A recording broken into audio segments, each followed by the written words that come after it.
Alrighty, so here we are looking at the Helicat and a B-29. It's the observer plexiglass window right there. All these guns that you see were remote controlled by these observers. I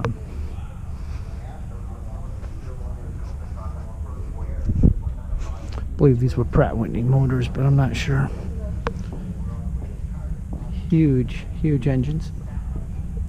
This is the aircraft that dropped the atomic bomb on Hiroshima and Nagasaki. This is not the exact aircraft. This is the type of aircraft, a B-29 Superfortress. So, looking into the cockpit. And Cyclone engines. So,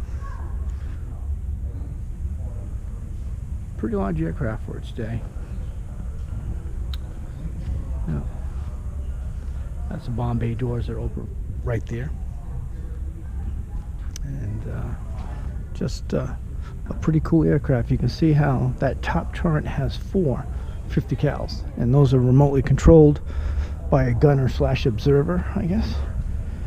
And then you've got this bottom turret, which is probably controlled by the same way. It looks like it's maybe twin 50s on that. Yeah, it looks like it's twin 50s. Pretty big tail fin. Look at the rudder on that.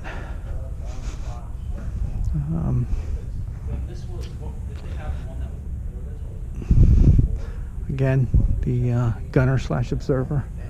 The guns on top there, basically, those are twin 50s there. Another set of twin 50s. Nice diorama with, you know, ground crew loading ordnance, but yeah, twin, remotely controlled. This boom, I guess, is keep the tail from hitting the deck. All right, that's the tail, and there was a gunner back there, so you can see his sitting position right here. Oh my God! Look at this. She's all dressed up, ready to go. Smile for me.